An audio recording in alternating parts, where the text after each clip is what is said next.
Another day, another basketball stories na naman ang pagkikwentuhan natin.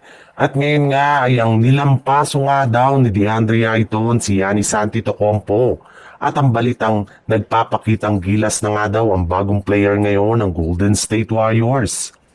Maaga ngang natambakan ng Lakers ang Bucks sa umpisa ng kanilang laro. Umabot pa nga sa pinakamataas na 30 points ang kalamangan ng Lakers sa first half ng kanilang laro. Matapos sobrang mag-init ang shooting ng lahat ng kanilang mga manlalaro, napakahigpit rin naman nga ng kanilang depensa kay Giannis Antetokounmpo na siyang dahilan bakit naging isa na lang itong playmaker imbis na sumalaksak siya sa ilalim ng basket. Gulat na gulat nga si Giannis sa depensa sa kanya ng Lakers dahil sa tuwing hawak pa lang niya ang bola ay dino-double team na siya. At bagamat man nga nagawa ng Bucks na maibaba ang kalamangan ng Lakers sa pagkakaroon nila ng scoring run sa second half ay napigilan pa rin nga ng Lakers ang comeback ng Milwaukee.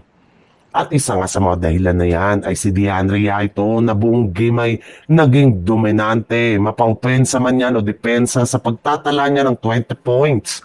10 rebounds, 2 steal at 1 block. Dahil nga sa kanya ay na-outer bound nga nila ang nanghusto ang Bucks. Bukod rin dyan ay napwersa nga nila ang Bucks na makapagtala lamang ng 30 points inside the painted area. Sa ibang balita naman, maliban nga sa historic night ni Stephen Curry sa kanilang panalo laban sa San Antonio Spurs kahapon, isa rin naman nga sa mga pinagkaguluhan dito ay ang naging performance ng kanilang rookie na si Will Richards sa pagtatala nito ng 10 points sa loob ng 16 minutes niya sa playing time bilang starter. Yes, matapos nga magkaroon si Will Richard ng magagandang performance sa mga nagdaang araw, ay nakuha na nga po niya ang tiwala ng kanyang mga coaches lalo na si Coach Steve Kerr. Siya na nga ang pansamantalang pinalit kay Kuminga na kasalukuyang may tinatamong injury sa kanyang pangangatawan. At mukhang hindi rin naman nga binibigo ni Will Richards ang ibinibigay sa kanya ng tiwala ng Golden State Warriors sa laki ng impact na ginagawa nito sa kanilang opensa at maging sa kanilang depensa.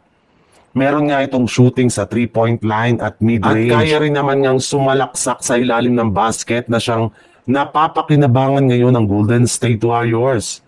Kaya ngayon nga, na magandang ipinapakita nitong performance ay malaki nga ang posibilidad na manatili siya bilang kanilang starting small forward sa mga susunod na laban.